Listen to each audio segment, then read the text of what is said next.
नमस्कार, आप देख रहे हैं ई न्यूज और मैं हूं मुकेश दादीज। ई न्यूज के खास कार्यक्रम सीधी बात में आप सबका स्वागत है। आज हम जिस शख्सियत से बातचीत करने जा रहे हैं वह है मालपुरा टोडारा सिंह विधानसभा क्षेत्र से पिछले 20 वर्षों से अपनी दावेदारी जता रहे नरेंद्र सिंह आमली से। लोगों के लिए संघर्ष का पर्याय बन चुके नरेंद्र सिंह आमली पिछले 20 वर्षों से मालपुरा में लगातार विधानसभा चुनाव लड़ते आ रहे हैं, लेकिन सफलता उनके हाथ नहीं लगी। पहले लोक जनशक्ति पार्टी से, फिर निर्दलीय और फिर बसपा से, और इस बार उम्मीदवार जिता रहे हैं कांग्रेस पार्टी से। हमारे साथ सीधी बातचीत के लिए हमारे स्टूडियो में आज खुद नरेंद्र सिंह आमली हैं। नरेंद्र सिंह जी आमली, आपका ई न्यूज के स्टूडियो में स्वागत है। बहुत बहुत आभार आपका। क्षेत्र की जनता को मेरा सादर प्रणाम। पहले आप लोक जनशक्ति पार्टी से चुनाव लड़े, उसके बाद फिर निर्दलीय लड़े, उसके बाद फिर बसपा से आ गए और इस बार आप कांग्रेस से उम्मीदवार जिता रहे हैं। ऐसा क्या मतलब कोई पार्टी पॉलिटिक्स आपके लिए मायने नहीं रखती है? मतलब जब चाहे जिस पार्टी में आ जाए, जब चाहे जिस पार्टी में चले जाए। पार्टियां देखी जाए जी, चाहे कोई भी व्यक्ति हो, पार्टी एक कागज के टुकड़े पे एक रजिस्ट्रेशन है जी, वो कोई भी व्यक्ति करवा सकता है जी। उसमें देखा ये जाता है कई पार्टियों में नए नए प्रत्याशी आते हैं और टिकट लेके आते हैं और चुनाव जीत के चले जाते हैं, कहीं हार जाते हैं जी। लेकिन देखा ये जाना चाहिए कि कौन व्यक्ति क्षेत्र के लिए कार्य कर रहा है, कौन संघर्ष कर रहा है, कौन उस लायक है, कौन बनने के बाद क्षेत्र की आवाज उठा सकता है जी। ये चीजें मायना रखती है। पार्टियां कोई मायना नहीं रखती है। पार्टियां नेता बदलते रहते हैं, बड़े बड़े नेता बदलते हैं पार्टियां और छोड़ते रहते हैं। पार्टियां आती है, जाती है, बनती है, बिगड़ती है। पार्टियां कोई मायना नहीं रखती। पार्टी जब मायने नहीं रखती तो फिर आप कांग्रेस पार्टी से क्यों मांग रहे हैं? क्षेत्र की जनता की मांग है। मेरे लिए जनता सर्वप्रिय है। मैं टिकट मांग रहा हूँ, देती है तो ठीक है, नहीं देती है तो वेलकम। मैं केवल जनता की मांग है। जनता कहती है कि आप मांगो एक बार। मैंने कहा चलो ठीक है, आप लोग कहते हो और आप लोगों का है तो मैं मेरे जो क्षेत्र की जनता है उसको निराश नहीं करना चाहता। पिछली बार तो आपने बसपा से टिकट मांगा था, इस बार आपको मांगा नहीं हुआ कि देके गए मुझे। आपको बसपा ने टिकट दे दिया था, ये मान लिया जाए। हाँ। इस बार आप कांग्रेस से उम्मीदवार जिता रहे हैं। हाँ। आप दूसरी पार्टी से मांग सकते थे, कांग्रेस ही क्यों चुनी आपने? विचारधारा मेरी कांग्रेस के जैसी ही है। मैंने लोगों के लिए आम गरीब, दलित, कमजोर, शोषित जिनका कोई नहीं होता, उसका नरेंद्र सिंह आमली हमेशा संघर्ष करता है उन लोगों के लिए और उनकी जैसी विचारधारा में सभी को साथ लेके चलता हूँ। मेरे लिए ये जिस कुर्सी पे बैठा हूँ और जिस कुर्सी के लिए मैं लड़ाई लड़ रहा हूँ, मान लो आप, तो उस कुर्सी का अधिकार है। उस कुर्सी पे मैं बैठकर न्याय करूँ। मैं उसमें ना कोई जाति है ना धर्म है। राजनीति जाति और धर्म से ऊपर होती है। कांग्रेस पार्टी से 35 लोग लगभग दावेदार जता रहे हैं। ऐसे में यदि पार्टी आपको सिंबल देती है तो क्या 34 लोग आपके साथ लग पाएंगे? मुझे 34 लोग साथ लगेंगे या नहीं लगेंगे ये मुझे मालूम नहीं है जी। लेकिन मुझे इतना मालूम है कि कांग्रेस पार्टी अगर टिकट देती है तो मैं 11 बजे पहले फ्री कर दूंगा, क्योंकि मैंने जनता के लिए लाठियां खाई है। एक भी मैंने अभी कहीं ऑब्जर्व आए, प्रभारी आए, कहीं से बातचीत होती है, ये लोग जो बायोडोटा लेके जाते हैं, इनका मात्र एक सिंगल बनने के ऊपर इनका बायोडोटा होता है। मेरे एक मोटी किताब बनी हुई है एक तरह से बायोडोटा की, क्योंकि मेरे संघर्ष की किताब है। मैं बताता हूँ इनको, इनके पास है क्या? महीने 2 महीने 15 दिन पहले आते हैं, सब्जी पूरी का नाटक किया और माहौल बनाया, किसी ने पैसे बांटे, किसी ने कुछ किया और उसके आधार पे आकर ये मांग रहे हैं कि योग्यता क्या है क्षेत्र के लिए, विधायक बनने लायक है या नहीं है। क्षेत्र की जनता को सोचना चाहिए। आपने कहा 11 बजे पहले मैं चुनाव जीत जाऊंगा, बिल्कुल ऐसा मानना है, बिल्कुल ऐसा कॉन्फिडेंस है।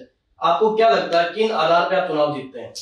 मैं आज दिन तक सबसे ज्यादा, आज आप तो क्षेत्र के भी हैं, मीडिया के साथ साथ आपको पता है सबसे ज्यादा मेरा जिले के अंदर संघर्ष रहा है। टोंक जिले में अगर आंदोलनकारी की अगर बात आती है तो आप चाहे बीजेपी का उठा लो, चाहे कांग्रेस का किसी व्यक्ति को उठा लो, किसी के अगर कोई आंदोलन है, कोई जाति के नाम से टिकट लेके आ रहा है, कोई धर्म के नाम से टिकट लेके आ रहा है, लेकिन मैं संघर्ष के नाम आम जन के लिए संघर्ष करता हूँ, जिले भर में करता हूँ, सभी के लिए मैंने किया है। जातिगत की आप बात कर रहे हैं तो क्या आपको नहीं लगता कि मालपुरा की राजनीति में जाति एक महत्वपूर्ण विषय है? मैं उस जातिवाद को उखाड़ के फेंकना चाहता हूँ, उखाड़ के फेंक दूंगा मैं उस जातिवाद को। मैं नहीं चाहता कि मेरे क्षेत्र के अंदर जातिवाद हो। वहां मेरे विधानसभा क्षेत्र के अंदर जो भी जन्म लिया है वो मेरी मातृभूमि है और वो मेरा एक परिवार है। वहां कोई जाति नहीं है, वहां कोई धर्म नहीं है और वहां मैं सबको साथ लेके चलना चाहता हूँ। मैं किसी जाति का दुश्मन नहीं हूँ। मैं जो जातिवाद करते हैं उनका मैं दुश्मन हूँ। मैं सत्य के साथ हूँ, जो सत्य के साथ रहेगा उसी के साथ मैं रहूंगा। कांग्रेस पार्टी से आप सिंबल की मांग कर रहे हैं तो कांग्रेस पार्टी में कई सारे नेता ऐसे भी हैं जो पिछले 5 सालों से पार्टी की सिंबल की मांग कर रहे हैं, पार्टी के लिए काम कर रहे हैं। ऐसे में यदि पार्टी आपको टिकट देती है तो कहीं ना कहीं उनकी नाराजगी देखने को मिलेगी। वो लोग ये आरोप लगाते हैं कि भाई पार्टी के प्रति आपका क्या योगदान है? पार्टी के प्रति तो जो 20 साल से मैं संघर्ष कर रहा हूं, कांग्रेस के जितने भी प्रत्याशी वहां से चुनाव लड़े हैं वो हारने के बाद में कभी धरातल पे नहीं आए। मैं अप्रत्यक्ष रूप से विपक्ष की भूमिका निभाकर जब वहां किसी आदमी के ऊपर कोई अगर परेशानी आती है उसके लिए मैं लड़ रहा हूं। मैं कांग्रेस का नहीं होकर भी कांग्रेस का काम कर रहा हूं, जबकि ये कार्य कांग्रेस का था। मुझे वोट नहीं बराबर मिले 3 चुनावों में, लेकिन उसके बाद भी मैं उन लोगों के लिए लड़ रहा हूं जो चाहे कांग्रेस को वोट दिया होगा चाहे बीजेपी को वोट दिया होगा। मैंने ये नहीं पूछा कि उसने किसको वोट दिया, मैं मात्र जनता के लिए लड़ता हूं। मैं घूम करके वापस फिर मेरे सवाल पे आता हूं कि मैं आपसे ये जानना चाह रहा हूं कि कांग्रेस पार्टी आपको सिंबल दे तो क्यों दे? मैंने सबसे ज्यादा धरातल पे संघर्ष किया। मैंने टोडा राइजिंग के अंदर जो सत्यनारायण सैनी है जी, वहां बीजेपी का बोर्ड गिराकर मैंने कांग्रेस का चेयरमैन मैंने बनाया है। अच्छा। जो ये लोग नहीं बना पाए वो काम मैंने किया है। इनके पास काफी दिनों से चक्कर काट रहे थे लोग, ये नहीं कर पाए, मैंने किया है। अच्छा, पिछले अभी भी विधायक क्या नाम, अभी जो पूर्व चेयरमैन है उसको हाई कोर्ट से अभी बहाल कर दिया था उसको, लेकिन उसके बावजूद मैंने चेयरमैन नहीं बैठने दिया। अभी चेयरमैन वापस मैंने नॉमिनेट सत्यनारायण सैनी को करवाया है। पिछले कई वर्षों से आप मालपुरा की राजनीति में लगातार सक्रिय हैं, लोगों की आप आवाज भी उठाते रहे हैं। पिछले कई वर्षों से आप घूम रहे हैं, गाँव के आपने दौरे भी किए, कई जगह आपने सभाएं भी की। इस दौरान आपको क्या लगा कि मालपुरा विधानसभा में मुख्य रूप से क्या समस्याएं हैं, और इसके अलावा जो वर्तमान विधायक का 10 वर्ष का जो कार्यकाल है उसको आप किस तरह आते हैं? विधायक का कार्यकाल अगर देखा जाए, लोग तो कहते नहीं है, खुद अपने आप को विकास पुरुष कह रखा है। जो ये बड़ी रोडें हैं जयपुर से, जो भीलवाड़ा जो जा रही है मान लो, या टोडा राइजिंग होते हुए दूध होते जो रोड है, तो ये रोडें तो राज्य सरकार की है, स्टेट हाईवे है, तो इसमें इसका कोई रोल है नहीं। ग्रामीण क्षेत्र में जो रोडें बनी है वहां सब खड्डे पड़े हैं। मैं वो रोड की जाने दो आप, मैं मेरे क्या नाम गांव की बात करता हूँ। मेरे गांव से जो डिग्गी से नांदेड़ हमीरपुर होते हुए टोंक रोड जाती है, वो रोड विधायक का रिश्तेदार था, ठेकेदार था, वही इसका ठेकेदार था। 4.5 साल तक वो रोड वैसे रोड डाल के पड़ी रही, उसमें काफी एक्सीडेंट हुए। अब वो रोड बनाई है, अभी बनाने के बाद में अभी 3-4 महीने के अंदर रोड टूट गई। ये है उनका विकास। नहीं, आपको कितना विकास नजर आता है, क्या कमियां आपको नजर आती है? सुनने, विधायक एक राज्य की राजनीति का सबसे बड़ा पद होता है, और हमारा मालपुरा राजधानी के सबसे नजदीक है, राजधानी से सटा हुआ है। आज देखा जाए तो अगर रेल की बात करें तो रेल मार्ग जगह जगह डाले जा रहे हैं। हमारे जो राजा महाराजाओं के टाइम से क्या नाम जो रेल मार्ग था, अंग्रेजों के टाइम से जो रेल मार्ग था, उसकी पटरियां उखाड़ी जा रही है। वो विधायक की देन, उनका मौन रहना। बिशनपुर बांध का पानी जयपुर चला जाता है, वो विधायक की देन, इनका मौन रहना। जो भी आज जितने भी विधायक है, चाहे कोई भी पार्टी के होंगे, आपको बताओ। और आज ट्रॉमा एक्सीडेंट होते हैं, जयपुर रेफर करते हैं, या कहीं लोग भीलवाड़ा लेके जाते हैं, वो रास्ते में दम घुट जाता है उनको और खत्म हो जाते हैं वो लोग। कई ऐसी स्थितियां, टोडा राइजिंग 365 बावड़ियां, ऐसा शहर राजस्थान नहीं पूरे भारत के अंदर नहीं है। मैंने देखा है 365 बावड़ियां वाला शहर एक गांव के अंदर, उस गांव वो पर्यटन स्थल होना चाहिए, लेकिन उसका नाम नहीं है कहीं। और वहां का जो किला है, बहुत ऐतिहासिक किला है, जो नागवंश का 5,000 वर्ष पहले जो तक्षक नाम का एक राजा था, जो नागवंश का था, उसका एक किला है उस टाइम जमाने का। उस किले में गायों को बाढ़ कर उसमें कब्जा करने चाह रहे हैं, और उसमें जगह जगह खड्डे को दिए, और उसमें सोना निकालने के मशीन ला के रोज चेक करवा रहे हैं। ये इनका विकास है। मैं आपसे शॉर्टकट में पूछूं तो वर्तमान विधायक का 10 वर्ष का जो कार्यकाल है, उसे आप 10 में से कितने नंबर देना चाहेंगे? मेरे नजर में एक भी विधायक अगर है, वो बजट एक विधायक का एक फिक्स कोष तो होता ही होता है, विधायक कोष होता है, उसके जो पैसे होते हैं, ठीक है, इसको 19-20 जो मिल गए। वहां 200 विधायक हैं विधानसभा के अंदर, 1,000 का नोट बीच के अंदर रखते हैं, जिसमें वो एक बजट मान लो आप, और उस बजट में से जिसमें योग्यता होगी वो छीन के लिए आएगा। 2.5 लाख लोगों का जो नेतृत्व कर रहा है, जो हमारा सेनापति है, अगर वो सेनापति कमजोर है तो वो वहां से छीन के कहां से ले जाएगा? हमारे हक का जो पैसा है वो दूसरे विधायक छीन के ले जा रहे हैं, तो मैं कैसे मानूं? ये एक जाति के आधार पर विधायक बन रहे हैं, योग्यता के आधार पर विधायक बनने लायक नहीं है। तो आपने विधायक पे टेबल बजानी चाहिए उसको विधानसभा के अंदर। अभी मालपुरा जिला बन गया, जिला बनता है, क्यों नहीं बना? विधायक मोहन राय चक्र में अब लोग वहां पर अनशन पे बैठे हैं, कोई धरने पे बैठे हैं, कुछ नहीं हो सकता उनकी। ठीक है, उनकी आत्मा दुखती है, वो हमारे क्षेत्र की, हमारी मातृभूमि है, वो चाहते हैं कि हमारे क्षेत्र क्या नाम मालपुरा क्या नाम जिला बने, लेकिन कैसे बनेगा? वहां जिस दिन आवाज उठानी थी विधायक को उठानी चाहिए, तो विधायक विधानसभा में बोलता और आवाज उठाता। फिर अगर गवर्नमेंट नहीं सुनती तो फिर क्षेत्र की जनता को साथ रहता, विधानसभा को घेरता, चाहे कहीं भी घेरता, क्षेत्र की जनता साथ रहती, लेकिन वो मौन रहा। जिले की आपने बात की और आपका मानना ये है कि जिला नहीं बन पाया मालपुरा, तो उसका जिम्मेदार स्थानीय विधायक है। बिल्कुल आपका मानना ये, लेकिन मेरा सवाल आपसे ये है कि कांग्रेस पार्टी से लगभग 35 लोग सिंबल मांग रहे हैं, उन 35 लोगों का क्या योगदान रहा जिले बनाने के लिए? या मैं आपसे ये पूछूं कि आपका क्या योगदान रहा जिला बनाने के लिए? कांग्रेस पार्टी से काफी लोग टिकट की लाइन में तो है जी, वो एक क्षेत्र के आधार पे है, जातिगत आधार पे है, लेकिन यहाँ जो आका बैठे हैं उनसे पकड़ नहीं है बेचारों की। ठीक है, धरातल पे जाते हैं, उनकी मन की जो इच्छा है वो है, अब उनकी कौन सुने उनकी?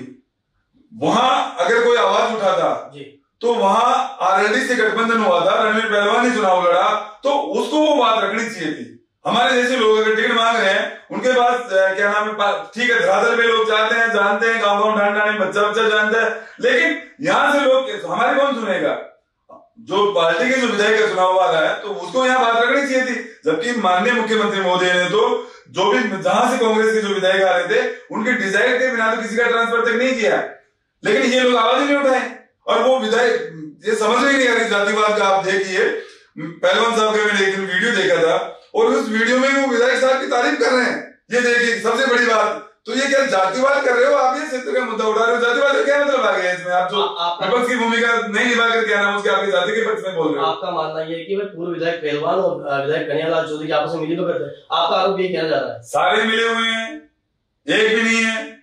ये क्या नाम है, जितने भी हैं सारे, आपने भी देखा होगा मीडिया के माध्यम से भी देखा है, वहां के जो मंडल अध्यक्ष हैं, वो जो बीजेपी के मंडल अध्यक्ष हैं, वो क्या नाम हनुमान बेनीवाल है, उसकी पार्ट वो आता है निकलता है यहाँ से, तो वहां भी वो लोग जाते हैं, वो कांग्रेस की मीटिंग में भी जाते हैं, वो क्या नाम है बीजेपी वाले में भी जाते हैं। वो 1000-1500 आदमियों की एक गैंग है। वो गैंग क्या करती है, सभी जितने भी प्रत्याशी लाइन लगे हुए हैं वो उनके बराबर की भीड़ दिखाती है।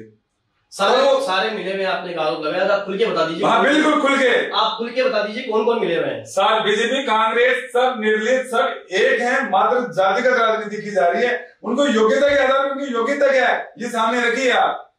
जिले का उनके आप ये देखिए, आप हनी ट्रैप का आरोपी है, एक विधायक है, उसकी भांजी के साथ उसके संबंध होते हैं। हनी ट्रैप का होता कैसे होता है?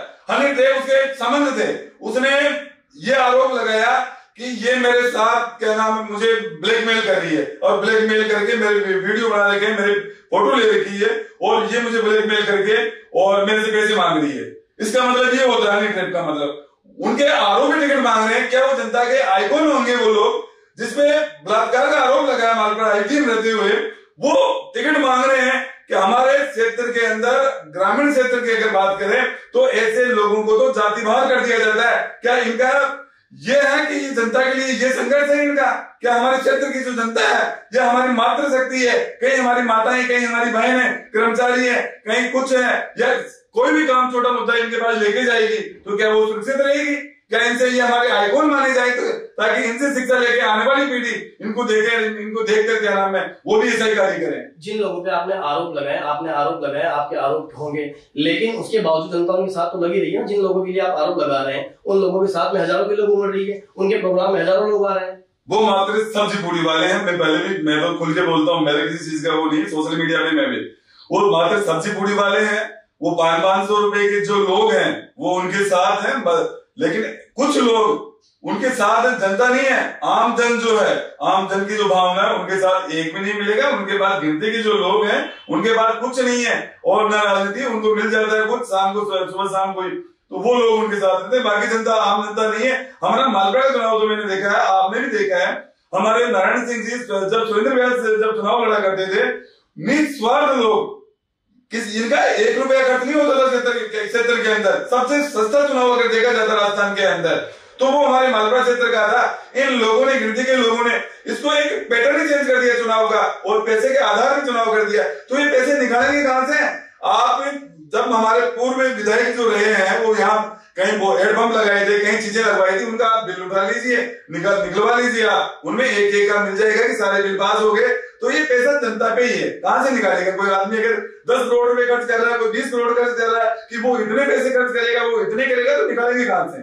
तो आपने तो सीधा सीधा जनता के ऊपर एक आरोप लगा दिया। जनता का आरोप नहीं है मेरा, वो गिनती के लोगों को, लोगों मात्र वो 100-200 लोग हैं, वो ऐसे लोग तो हर क्षेत्र में होते हैं। 100-200 लोगों की बात नहीं, उनके साथ में हजारों के लोग आते हैं। हजारों लोग हैं नहीं, कहाँ देखे आपने हजारों लोग? उनकी सभाओं में आप हजारों लोग मैंने देखे हैं, आप हजारों लोग देखे नहीं। आप मीडिया को देखिए, मीडिया में जब देखेंगे तो पाएंगे कि हजारों लोग उनकी सभाओं में आ रहे हैं। तो मतलब मेरा कहने का मतलब ये है कि जो हजारों लोग जो आ रहे हैं वो सब पूरी सब्जी वाले हैं।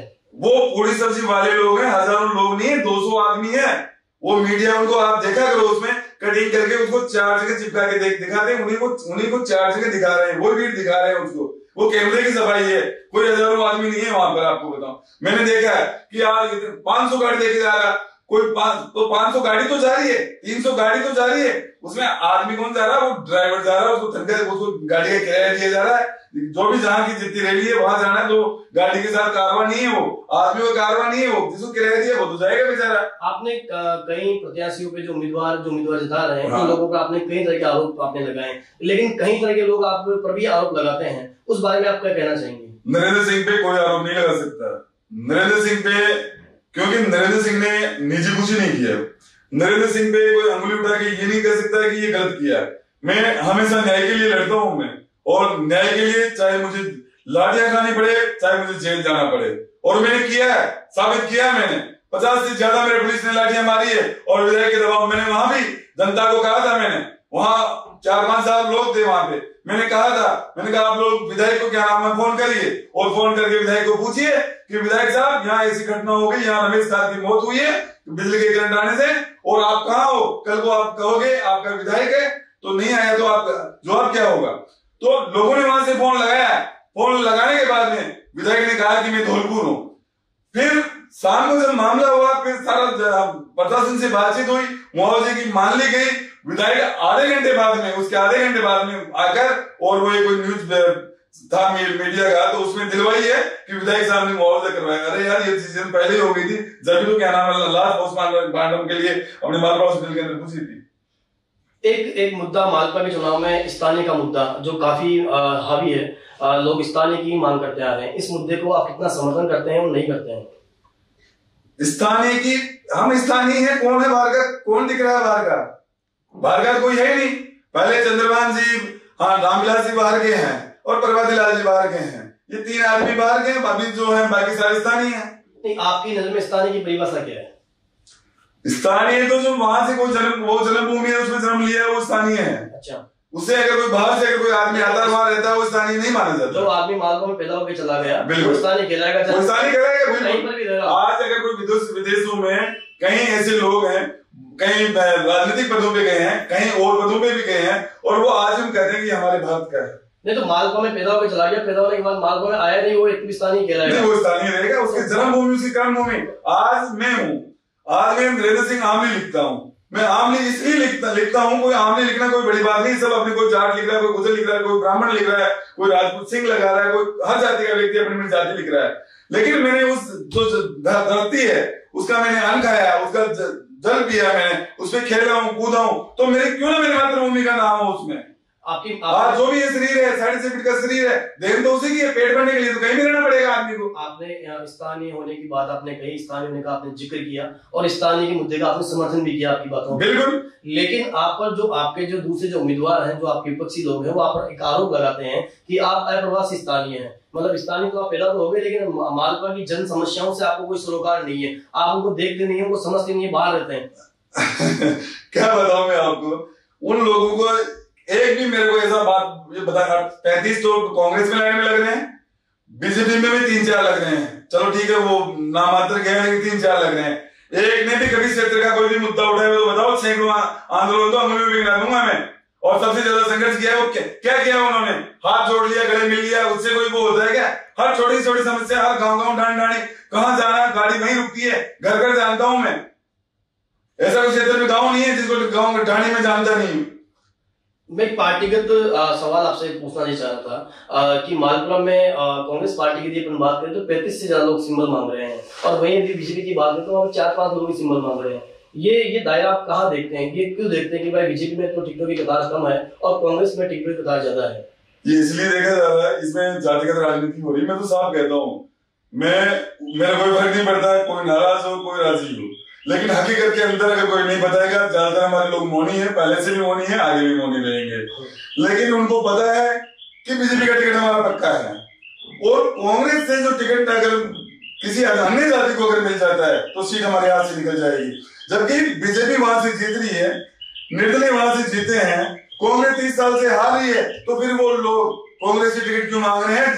जो उनकी जाति को, जो हरियाणा के लोग आए हैं, जीतराम जी आए हैं, और जीतराम जी भी वहां से विधायक रहे हैं, तो फिर बाहर के लोग भी आके बीजेपी से टिकट मांग रहे हैं, तो वो कांग्रेस से क्यों मांग रहे हैं जो 30 साल से हार रही है? ये सब प्लानिंग, विधायक की प्लानिंग है, प्लानिंग के तहत सारा काम चल रहा है। विधायक चाहता है कि ऐसे आदमी को टिकट दिया जाए ताकि मैं आसानी से सीट निकाल लूं, और वही इसमें सिलसिला चल रहा है। बीजेपी में जबकि एक भी इनकी जाति का व्यक्ति टिकट नहीं मांग रहा। आपको यदि पार्टी सिंबल देती है तो ठीक है, यदि मान लो पार्टी आपको सिंबल नहीं देती है, उस स्थिति में आपका कदम क्या होगा? नरेंद्र सिंह चुनाव लड़ेगा। मैं पीछे नहीं हटता, क्योंकि मैं इसलिए ना बिकता हूं ना झुकता हूं। मैं, जो मेरे में उम्मीद रखते हैं, जो मुझे चाहने वाले हैं, वो उनको ये नहीं हो, कल उनको ये कोई ये नहीं कर सकता कि उनका आमली क्या नाम, जब ये लोग लड़ रहे थे वो मैदान से पीछे हट गया। पीछे नहीं हट सकता। किन मुद्दों पर आप चुनाव मैदान में जाना चाहेंगे? मुद्दे क्षेत्र की जनता के लिए लाठियां खा रहा हूं, ऐसा कोई मुद्दा नहीं है जिसके मुद्दा मैं मुद्दा नहीं मानता। आपको जिस दिन विधायक बन गए हैं ना नरेंद्र सिंह, आपको बताऊं, आपके इससे कहता हूं, आप इसको हमेशा के लिए इसको सेव करके रखना है, इसको क्षेत्र की जनता के लिए। जो जयपुर भीलवाड़ा मालपुरा जो हाईवे है, ये अभी तो 2 लाइन ही है, ये मान लो एक तरह से। ये 4 लाइन या 6 लाइन होना चाहिए, ये 6 लाइन होना चाहिए, जबकि 50 किलोमीटर कम पड़ता है हमारे बिल। इधर से जयपुर से किशनगढ़ होते हुए जाते हैं, 50 किलोमीटर का ज्यादा अंतर रहता है। लेकिन यहाँ जेवीके वो एक कंपनी है, दूसरी क्या है कि यहाँ पहले 6 लाइन पास हुई थी, तो इन्होंने स्टे ले लिया कि साहब यहाँ पेड़ों को, ये पेड़ है, इसमें कल्याण के यात्री जाते हैं, पेड़ तो नहीं भी लगाए जाते हैं, इसमें रोड बड़े बड़े पेड़ लगाए, बड़े बड़े हो गए, तो कि यहाँ से छाया में बैठ जाते हैं, ये करके धार्मिक भावना का देखे और इसको रोक दिया गया। और यहाँ कोई बोलने वाला नहीं था, वो पड़ा रहा, पेंडिंग रहा। तो ये 6 लाइन बननी चाहिए। और मालपुरा के अंदर एक क्या औद्योगिक, क्या नाम, हमारे क्षेत्र के अंदर सबसे जो कमी है, फैक्ट्रियां कारखाने, ये नहीं है, तो लोगों को रोजगार कहाँ है? मालपुरा के अंदर ट्रॉमा सेंटर बनना चाहिए। सबसे ज्यादा एक्सीडेंट होते हैं, ऐसा आप लोगों की न्यूज में रोज देखने को मिलता है कि एक ना एक एक्सीडेंट होता ही है, उनको जयपुर रेफर करते हैं जी। आपको बताओ, कॉलेज हमारी टूटी फूटी पड़ी है, सारे हालत खराब है, सब पवित्र हो जाएंगे। बिशुलपुर बांध का पानी है, इन लोगों ने मुद्दे उठाए हैं, चाहे कुछ झांसे दिए हैं, कहा है, सुनने में ये भी आया कि विधायक साहब ने ये कहा था कि मैं साफा नहीं बांधूंगा जब तक बिशुलपुर का पानी, लेकिन विधानसभा में कभी नहीं बोले। तो क्या आपको ये लगता है कि जो उन्होंने साफा नहीं बांधने का जो प्रण ले रखा है, राजनीतिक स्टंट है ये? राजनीतिक। नरेंद्र सिंह जिस दिन बनेगा ना जी, मैं जनता का सेनापति बन के जाऊंगा, जनता का चौकीदार हूं, वहां मुझे पूरी चौकीदारी करनी पड़ेगी। मैं विधानसभा के अंदर जनता के लिए टेबल बजाऊंगा, कुर्सियां फेंकूंगा जनता के लिए, मैं लड़ूंगा। और फिर भी अगर नहीं मानते तो इसी जनता को, इस जनता का आशीर्वाद अगर मुझे मिलता है, इसी जनता को साथ लेकर, चाहे जेसीबी लगाकर नाली खोद के मुझे डालना पड़े, जाम कर दूंगा मैं जयपुर और अजमेर भीलवाड़ा, जहां भी पानी जा रहा है उसको बंद कर दूंगा मैं। जनता के आशीर्वाद की आपने बात कही है, तो मेरा आपसे सीधा और सवाल ये है कि जनता, मालपुरा की जनता आपको क्यों वोट दे? जनता के लिए इतने अच्छे काम करूंगा, पर्यटन स्थल है वो मैं बनाऊंगा, बिशुलपुर का बांध का पानी है वो आपका अमली लेके आएगा। वो तो आपके अरमान है कि आप बनेंगे तो ये करेंगे। हाँ। आज की डेट में मालपुरा की जनता आपको क्यों वोट दे? इसलिए कि मैंने सबसे ज्यादा संघर्ष किया, मैंने उस गरीब जनता के लिए। अगर खास समाज की बात करें, मालपुरा के अंदर मात्र टोलडी के अंदर है, और वो 1000-1500 वोटों के आसपास उनकी आबादी है, और वो भी बीजेपी का कोर वोट बैंक रहा वहां पर अगर देखा जाए तो। लेकिन जब उसमें संकट आया ना, कोई नहीं बोलता। लेकिन मैं पार्टियां नहीं देखता वहां पे, मैं देखता हूं कि किस गरीब के साथ अत्याचार हो रहा है, किस गरीब को दबाया जा रहा है, उसके लिए मैं लड़ता हूं। मैं जब उस रमेश कार की, जब उसे करंट लगने से मौत हुई, उसके बाद में मुझे गिरफ्तार कर लिया, 5-7 दिन में अंदर रहा। उसके दौरान एक दाखरू का लड़का था, उसकी भी करंट लगने से मौत हुई। मैंने इसकी सरकार से 25 लाख रुपए सरकारी नौकरी की मैंने करवाई, जो रमेश कार था, लेकिन उसके कोई नहीं बोला बेचारे, उसको 1 रुपया नहीं दिया गया। नरेंद्र सिंह सबके लिए लड़ता है। वर्तमान विधायक पर आपने कई सारे तरह के आरोप भी लगाए हैं, और आपने तो खुलेआम कह दिया कि मैं उनको 0 नंबर देना चाहूंगा विकास कार्य। बिल्कुल, मैं आपसे ये जानना चाहता हूँ कि पिछले वर्तमान विधायक को छोड़ के उनके अलावा जो पिछले 3 जो विधायक रहे हैं उनके कार्यकाल को आप किस तरह देखते हैं? कौन से वर्तमान विधायक के अलावा जो पूर्व में जो 3 विधायक रहे हैं, रणवीर पहलवान रहे हैं या सुरेंद्र व्यास रहे हैं या जीतराम चौधरी रहे हैं, तो उनके कार्यकाल को आप किस तरह आते हैं? पुराने टाइम पे अगर देखा जाए, देखिए कोई कहते हैं कि 7 साल में कांग्रेस ने क्या किया, कोई कहता है बीजेपी ने क्या किया। मैं वो बात नहीं करता, क्योंकि उस टाइम पे जो हमारा सिस्टम था, देश का सिस्टम था, तो उसमें इतना इनकम सोर्स नहीं था, क्या नाम है, तो उसकी वजह से इतना बजट नहीं था, कम पैसे थे। और फिर बिल्कुल ये मान लो कहीं रोडें नहीं थी, कहीं सड़कें नहीं थी, स्कूलें नहीं थी, कॉलेज नहीं थी, देश में कहीं भी नहीं थी। कोई आज कोई बीजेपी आने से कोई चमत्कार तो हुआ नहीं। मोदी जी आ गए और क्या नाम विश्वकर्मा जी को आदेश दिया, आंखें बंद करी कि नई नगरी का निर्माण करो, लाइटें लगाओ, रोडें बनवा दो, और क्या नाम है आलपिन से लेके बड़ी मशीनरी का निर्माण करो। ऐसा तो हुआ नहीं। पहले भी जयपुर जैसे आप बैठे हैं तो ऐसा ही था, मालपुरा ऐसा ही था। कोई विशेष करके अगर आपको लगा तो मुझे बता दो। तो क्या मतलब आपने मोदी जी का आपने जिक्र किया, तो क्या मालपुरा के चुनाव में मोदी फैक्टर काम करेगा? नहीं करेगा, क्योंकि वो फैक्टर जब काम करता है जब जो मोदी जी के नाम से जो लोग जीते हुए हैं और वो काम करते। उन्होंने तो खुल के जातिवाद किया। ये कहते हैं मैं 80,000 से जीतूंगा, मैं लाख से जीतूंगा। अरे जीते को कहां से? जनता के मशीन से वोट आएंगे क्या? जनता सारी खिलाफ हो रही है। जिले के मामले में आप चुप रहे। वहां गौशाला टोटराइजिंग करता है जो बीजेपी के हैं, अपने आप को उसका बीजेपी गाय को, इधर ब्राह्मण को, इधर क्या नाम है मंदिरों को, भगवान को बीजेपी ने ठेका ले रखा है। बीजेपी वाला विधायक उस गौशाला को तोड़वाया जा रहा है। उसके लिए नरेंद्र सिंह आंदोलन कर रहा है, उसके लिए नरेंद्र सिंह संघर्ष कर रहा है उसके लिए। और विधायक बेग होकर कहता है कि वो दाढ़ी वाला वो उठाएगा, वो मेरे ऐसे कर रहा है। जब तोड़वा दिया, जब उन बच्चों का वहां से फोन आया, मैं उसमें लगा, उसको गौशाला में बेग होना पड़ा उसको। मैंने लड़ा उसको, मैंने रोका उसको, मैंने कहा तोड़वा दो, मैं राजपूत हूं, मेरा धर्म है। पार्टी क्या होती है? पार्टी कुछ नहीं, आदमी की विचारधारा होती है। मेरा धर्म है, मेरा धर्म बनता है रक्षा करने का। तो मैंने उसके लिए लड़ाई लड़ी और उसको गौशाला को तोड़ने से बचा दिया। जब ब्राह्मण की बात आती, मेरे तो सारे ऐसे मैटर हुए हैं। तो ब्राह्मण का मामला है, क्योंकि राजपूत तो धर्म बनता है मेरा, गौ ब्राह्मण की रिश्ता करना। जब चंद्रशेखर शर्मा का मामला आया तो मैंने उनके लिए खुल के कूदा में मैदान में। जब गरीबों की बात आई, गरीब शोषित कमजोर है, 15 दिन पहले आप चुनाव हुआ, आपको बताऊं 15 दिन बाद के अंदर मुंडा गांव है टोटराइजिंग के अंदर, वहां एक बच्चे के साथ हत्या और बलात्कार का मामला होता है। उसमें वहां से फोन आता है मेरे पास। फोन आता है तो मैंने कहा ठीक है मैं आता हूं। वहां गया, देखा तो उसके साथ बलात्कार का हत्या का मामला था। हॉस्पिटल में लाश पड़ी थी, तो मैं वहां धरने पे बैठ गया। दूसरे दिन कलेक्टर साहब आए। मैंने कहा नहीं 25 लाख रुपए और आरोपियों को तुरंत प्रभाव से गिरफ्तारी नहीं, मुझे गिरफ्तारी फर्क पे उसको वो चाहिए, क्या गिरफ्तार कर लिया वो चाहिए मुझे। कलेक्टर साहब आए कि नरेंद्र सिंह जी कि आप तो चुनाव लड़ लिए, हार लिए, और उस टाइम पे कहीं नेता तो जीतने की खुशियां मना रहे थे, कहीं हारने का गम मना रहे थे। मैंने तो वोट नहीं बराबर लिए हैं, तीसरे नंबर पे तो रहा हूं, 10,000 वोट मिले लेकिन नहीं बराबर मिले। लेकिन फिर भी मैंने कहा कलेक्टर साहब को सीधा कहा मैंने कलेक्टर साहब ये आवाज मेरी आवाज नहीं है, ये जनता की आवाज है और इस आवाज को आप दबा नहीं सकते। मैं जनता के लिए संघर्ष करता हूं। आपको जो हमारी जो मांगे हैं, हमारे 25 लाख हो सके, क्या नाम है इसको, जो आरोपी हैं इनको गिरफ्तार करने की मांग है। अगर ये करते हो तो ठीक है, नहीं करते तो घोड़े रहिए मेरा। आपने कई सारी घटनाओं का जिक्र किया बिल्कुल, और देखा जाए तो मालपुरा विधानसभा में पिछले 5 वर्षों में कई तरह की घटनाएं इस तरह की हुई है। तो आप उन घटनाओं के लिए किस जिम्मेदार मानते हैं? विधायक हर चीज में सेनापति है, उसका धर्म बनता है। मैं होता कौन हूं, दूसरे होते कौन है, उससे पहले तो उसको कार्रवाई कर देनी चाहिए। हालात ऐसे हैं कि आजकल टिकट जाति के नाम से लेके आते हैं, धर्म के नाम से लेके आते हैं, लेकिन जनता के लिए जब बोलने का मामला आता है, सबसे बड़ा दर्द ही है।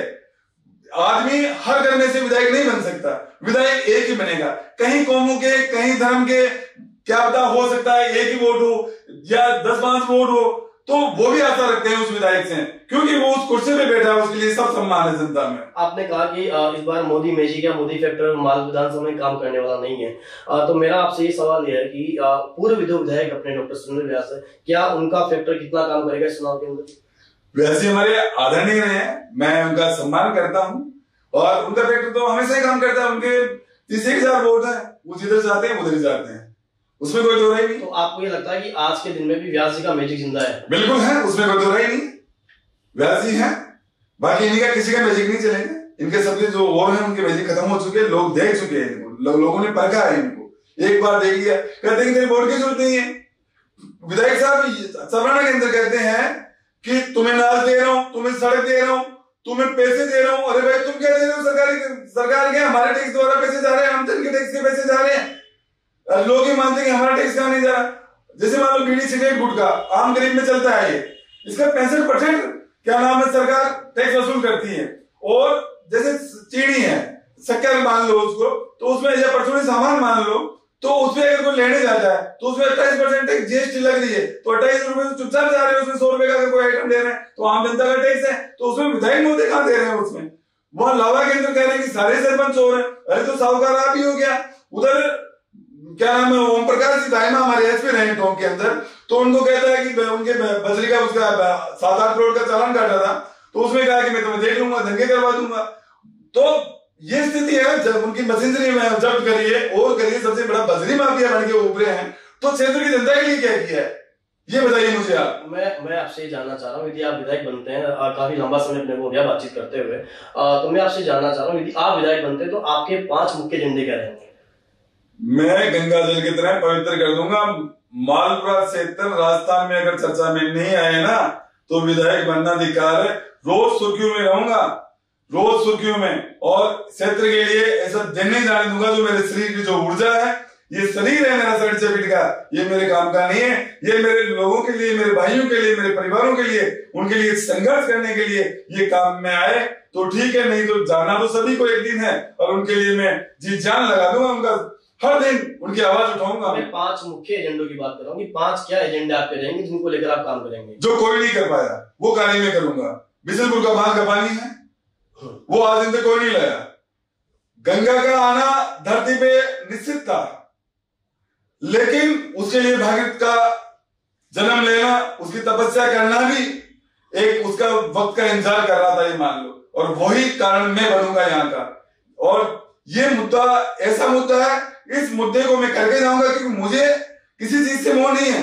पैसे से अगर मोह होता तो मैंने 3 चुनाव हारे हैं। दाल रोटी में मेरी आज भी कमी नहीं है, दाल रोटी इस पर दे रहा है। अगर पैसे से मोह होता तो मैं नहीं करता, लेकिन मुझे नाम से मोह है। मैं ऐसा कार्य करते जाऊं, मेरी मातृभूमि में जन्म लिया है, तो आने वाली पीढ़ियां मेरे क्या नाम मुझे याद करे कि हमारा नरेंद्र सिंह ऐसा था। और ये भी सोचे, ये नहीं सोचे कि नरेंद्र सिंह किस जाति का था। हर आदमी ये कहे कि नरेंद्र सिंह तो हमारा था, हमारे परिवार का था। और मरूं जब खून के आंसू रोए, जब न जाएगा राजनीति करने का। सवाल मैं आपसे पूछना चाहूंगा, आपने 3 चुनाव हारने का आपने जिक्र किया है, क्या आपको लगता है 4था चुनाव जीत पाएंगे? बिल्कुल, अब जीत जाऊंगा। उस टाइम में बच्चा था, इतना राजनीतिक में भी वो नहीं था, परिपक्व नहीं था मैं। और अब मैंने राजनीतिक में भी इनको दिखा दिया है। मैंने टोडा सिंह चेयरमैन बनाया, विधायक साहब के पसीने ला दिए मैंने।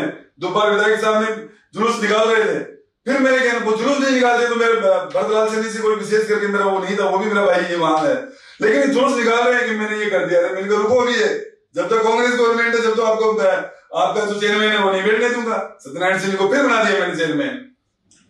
ई न्यूज के स्टूडियो में आप आज आए हैं, ई न्यूज के माध्यम से आप अपने समर्थकों को या अपने वोटर्स को क्या संदेश देना चाहेंगे आप? मैं मेरे सभी भाइयों को, और मेरे तो सारे वोटर हैं, मेरे सभी भाई, मैंने किसी का पक्षपात आज तक नहीं किया, और सब मेरे अपने। और वो अगर मैंने आप लोगों के लिए काम किया, आप लोगों के लिए एक लगातार संघर्ष किया, मैंने जातिवाद, धर्मवाद या इससे दूर हटकर बिना भेदभाव किए अगर आपके लिए कार्य किया है तो आप मुझे चुने। अगर उन लोगों ने जरा भी अगर आप लोगों के लिए काम किया तो उनके बारे में सोचें।